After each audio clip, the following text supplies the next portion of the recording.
So what's going on in the middle Georgia real estate market right now? A lot of sellers are kind of worried that their houses are staying on the market a little bit too long. A lot of buyers are talking about wondering if they're going to be able to afford the payments on a house that they want with the interest rates that are going on. And even more people are saying that they want to sell their house, but they don't have enough equity in their house to be able to sell their house without coming out of pocket. We got some appointments to get to, so you can ride along with me and Denise, and we're going to talk about all this and more right now. So let's go.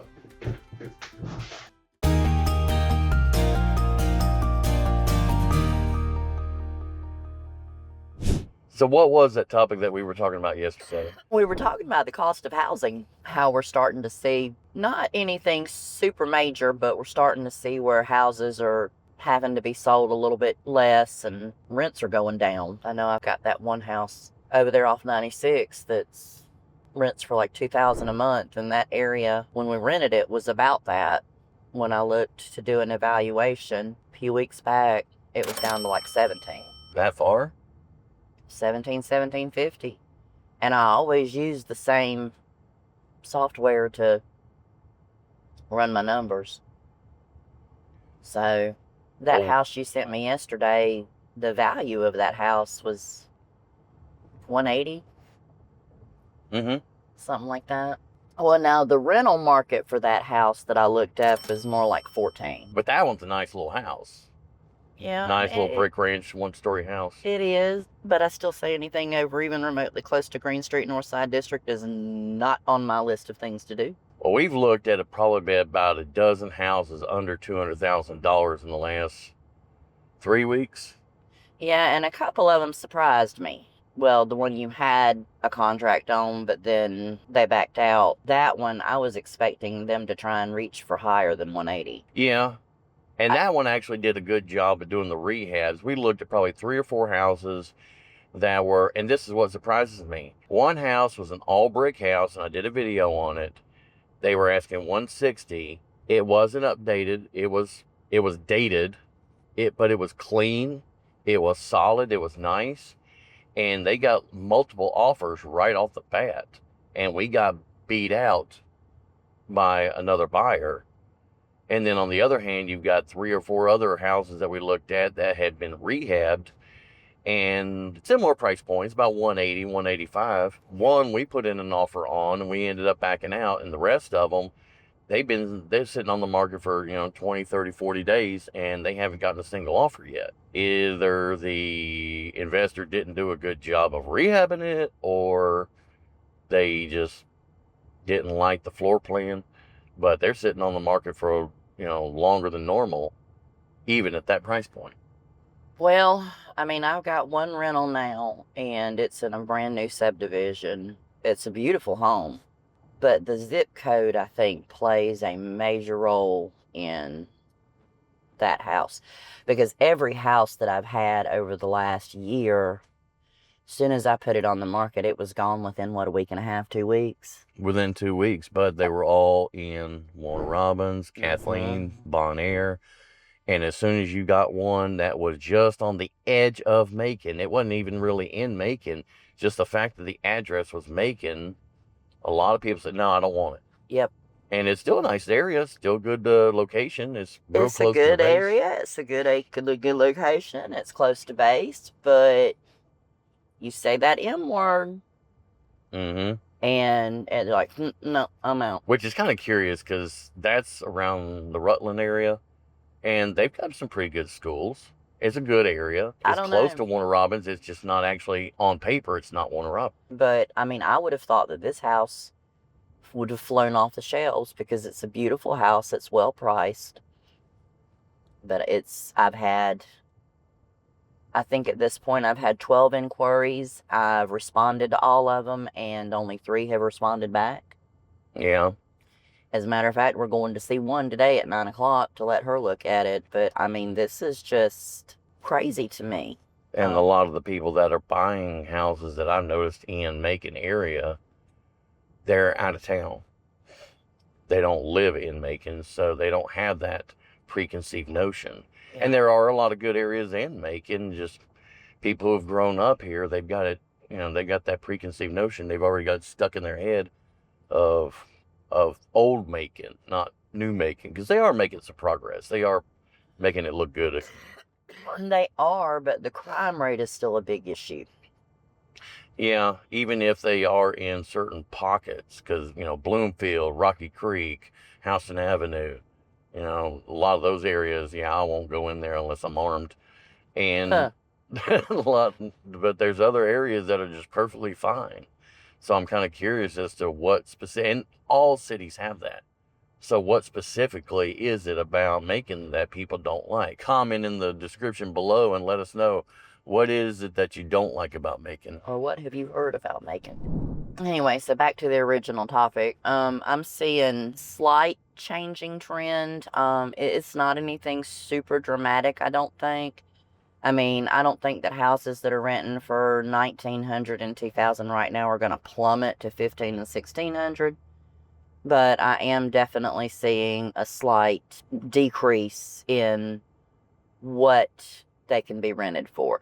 And it is my opinion that that may have something to do with the military base as well. I know one of my military clients said that the base was trying to decrease PCS by 50% by 2027 or 2028. Yeah, they've already put that out before I retired, that they wanted to cut back. I think it was 2029, but it may be earlier than that. I don't remember the date, but I know that it was in the next few years. They were wanting to decrease PCS by 50%. And I have noticed that when I do have something on or available, that I'm not getting as many military calls as I have in the past. And that also pertains to buying and selling the real estate side, not just the rentals, because think about it. If you've got half as many PCSers in Middle Georgia, then that's going to cut out half as much turnover on houses. Yeah. So there's not going to be as many available to sell. There's not going to be as many people coming in to buy. So these houses are going to start sitting on the market a little bit longer.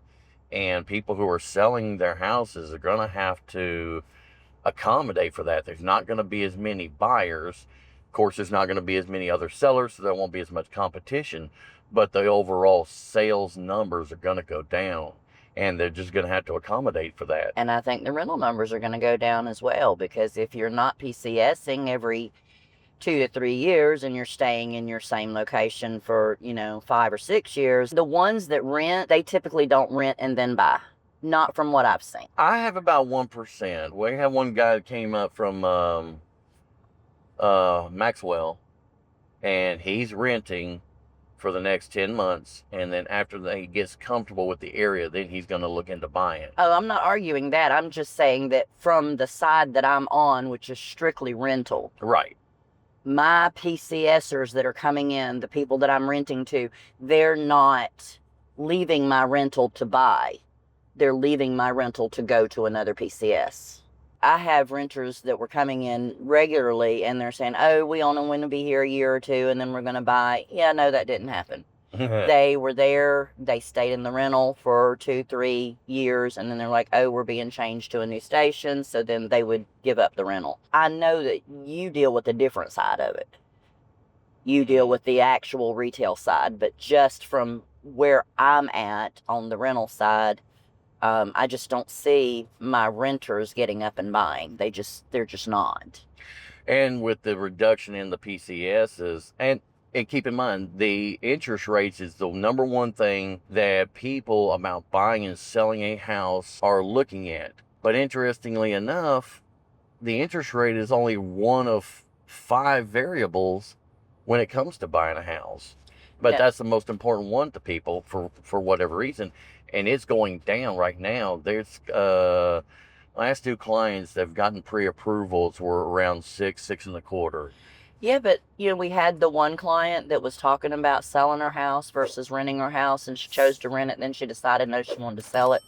Well, she just wanted to put it out on the market and grab whatever was the first thing to come, and you can't do that. But- You either focus on selling or focus on renting, one of the two. My point is that what she bought the house for a couple years ago is exactly what she owes. Yeah, it was. She's not going to get anything by selling it. she's going to come out of pocket by selling it. So that tells me that, what they bought the houses for within the last 3 to 4 years, They haven't gone up. They haven't gone down. Or they have gone down. They haven't. A little bit, yeah. Their Actually, prices have gone down. People are going to have to come out of pocket. So now they're looking more towards renting it out so that they don't lose their behind. And that's why I've got the one that I've got that we were just talking about in Macon, because for them to sell it, they bought it. It was built in 22. They closed in 23, I think. And they were the only owners of it. And they've lived there all this time. But what they bought it for is not what they can sell it for. Yeah. It's less. It went up. All the areas around here probably went up about 5 or 10% over the last year and a half. But in the last 10 months, everybody has dropped back that 5 or 10%. So now they're even Steven with what they bought it for. And yeah, if you try to sell your house right now and you've bought it in the last 4 years, chances are you're probably going to end up having to come out of pocket with some kind of closing costs or agent's fees or something like that to pay everything off, unless you just hold on to it and rent it for a while. And that's really going to depend on the mortgage that you've got. If you've got a lower mortgage payment and you can afford to, you can rent it, the market will allow you to rent it for more than what you owe, then let somebody else pay it down for you. Yeah, and that's where this couple is kind of in a pivot point with me, because their mortgage is right at or slightly above what they can rent the house for. It's right at, That's why they didn't want to go any lower. So they're going to have to come out of pocket for me, because their mortgage is like right there in that 19 range. And we've got it on the market for $18.75. Now, they're okay with that because, as long as most of their mortgage is being paid, then they're like, okay, we'll do it. But, if they had to come out with a larger percentage of the mortgage, I don't think they would have decided to go this route. So if you decide on whether or not to sell your house or rent your house, Denise will help you lose less. Yeah, pretty much. Can't keep you from losing anything, but I might be able to help you lose less. Now, the client yesterday that called me, that was an interesting client. She called me about a year ago and said that she had a house over in the Tyson Glen area. She was asking me, it was really funny because she was asking me, she says, what kind of houses do you deal with? And I says, well, I don't do low income. Oh, that's the one. That's the one. From last, okay. And I says, well, I don't do low income. She goes, oh, it's like. Well, find out where they are first. Well, I've got a house in Tyson Glen, but it only rents for like X number of dollars. And I'm assuming that would be low income. And I'm like, no. Backpedal. So I'm like, no. That was fine. I'm like, what I'm talking about are in, really less desirable areas. MacArthur. Tyson Glen is a fantastic area, and it's a great starter area for couples that just got married. Maybe this is his first year in the military or her first year in the military. Yeah, it's a price point. They haven't started a family. This is senior airmen, staff sergeants. Yeah. This is, and so when she was like, I guess that's low, I was like, no, we're good. She was like, oh my God, you remember who I am? And I'm like, yes, ma'am, you called me about a year ago. How do you remember that? Well, I'm not going to tell her my secret. But anyway, and I do that when I think I've got a really good lead. If somebody's just calling to get information, I don't typically save it. But if they're like, I really want to talk more about this, this is kind of what I'm looking for, and they're really more serious about it, then I'll save them. So anyway, she was like, how do you remember me? And I'm like, tricks of the trade, me hearty. Tricks of the trade. I just do. I said, I remember. I said, and yours is over on like Sterling Bridge or something like that, right? She goes, no, just Tyson Glen. I'm like, oh, okay, well, that's the same kind of general area. Oh, that was one that I cultivated a year ago, and she was so impressed that I remembered her name. Well, that's becoming kind of typical is, it takes, 6 or 8 months before somebody goes into research mode pull the trigger. Now, on the real estate side, I'm having the exact opposite effect. I'm having nothing but people who want to sell their house for top dollar. Even if they ask for a cash offer, they're still expecting a $200,000 house to sell for, well, 210,000. yeah, well, I'll go 190. Well, that's not a cash offer. People don't understand when you're selling your house for cash versus putting it on the market. You're asking somebody that is coming up with cash on the ready, fast closing, and you're trading out time for money. And when you trade out time for money, you're going to have to go down. Investors and people that have cash are expecting a significant discount, 80% of market value, 70% of market value. And if you're not willing to sell it for that, then you might as well go ahead and list it. Because the people that are going to pay the most are the ones that are going to move in themselves. And most of them require a mortgage, pre-approval, borrow the money, and buy it. Well, our contractor just had the same kind of thing, not quite to that level, but with the siding. He had a guy tell him, he says, you bring me cash and I'm going to cut you a hell of a deal. Yeah, what was that? And my contractor took cash because we were looking at putting a siding on one of our rentals. And the guy was given, the contractor says it was just about what he would have paid if he'd have used a credit card. He said, he's not giving me a hell of a deal and I ain't bringing my cash for it. It's crazy what people think are a hell of a deal. Well, it depends on what side of the table you're on, too. I mean... Oh, I'm giving you a hell... No, you're not. Yeah, I mean... Don't sell me. I'm a salesman. We ended up having to do siding anyway because of some other issues. But we didn't go with as much siding as we were anticipating going with. Yeah. But according to our contractor, and that's another thing that concerns me, according to our contractor, the costs of materials have gone through the roof.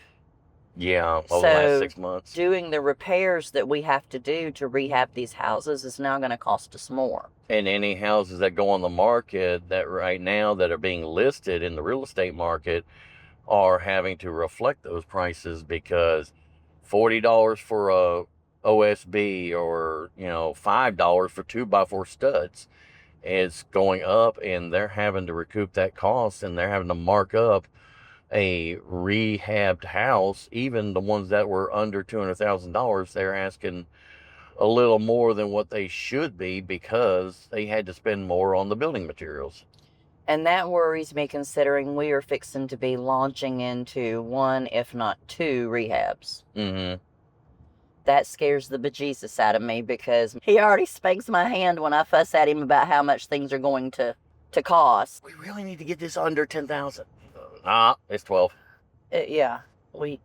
You cost us more every time you talk to him. But with the prices going up so high, I'm sitting here going, okay, this $100,000 rehab just jumped up to $120,000. Oh shit. And the market right now is still either holding steady or certain ones are starting to slide a little bit. The prices are kind of going down, taking a little bit longer to sell. And with the building materials, if you're doing a rehab, the prices of the rehab materials are going up. So now your margin's going down. Now it's not worth flipping as many houses as you would normally. So that might put in a little monkey wrench in the rehab market. What other market changes are you seeing?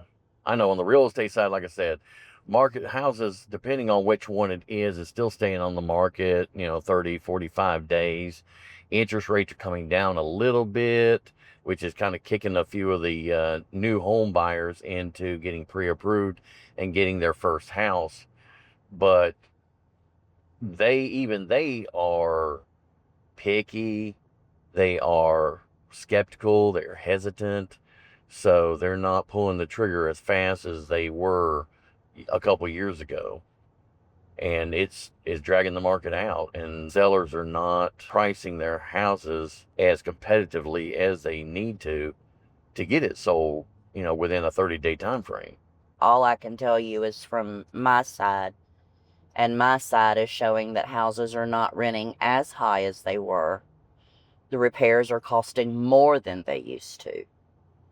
And people that have bought in the last few years are looking more towards renting, because if they're moving or they're PCSing or something else is going on, that, a family member dies or whatever, if they're being put into a position where they need to move, they cannot afford to come out of pocket because they're upside down in their houses. From a different perspective, and it's not so much the realtor perspective, but the one thing that has come across my desk more times of late is people have bought or are in process of buying $315,000, $330,000 houses as an investment, and they're thinking they're going to get 3,100 to 3,300 for it. And that does not happen in this area. Yeah, most people that rent houses and buy houses for rentals, a lot of them around here really, really like the 1% rule. If you buy a house for $200,000, it's your rent for $2,000. Of course, us on the other hand, we base ours investment, return on investment, based on how much dollars we actually have in the house. And a lot of times we've got less than $100,000 in the deal. So as long as we make 15 to 20% on what we've got invested, we're good. Well, I know I had a guy call me, and gosh, this was several months ago.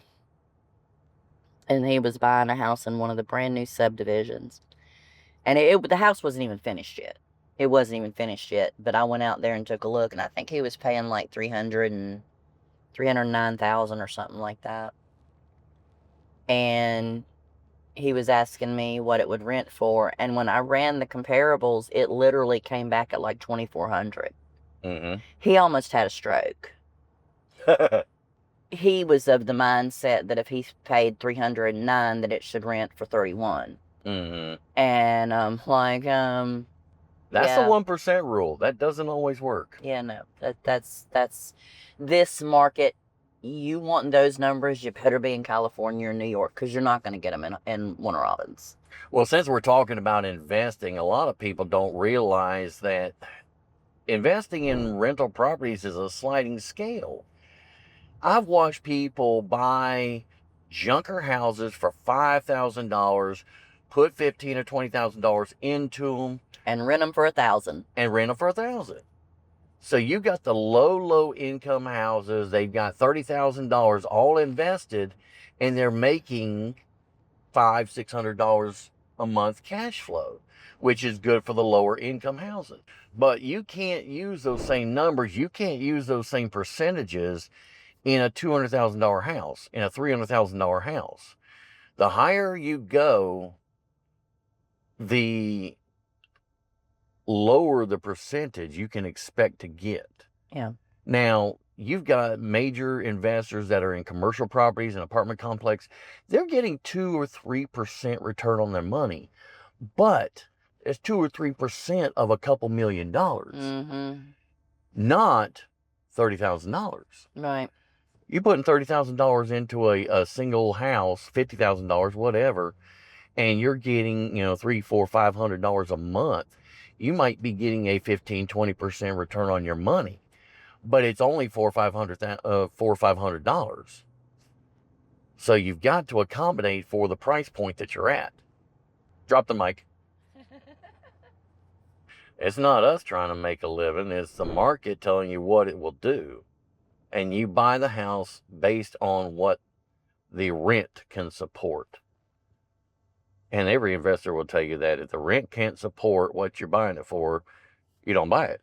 Or you make an offer that works the numbers. The numbers stay consistent.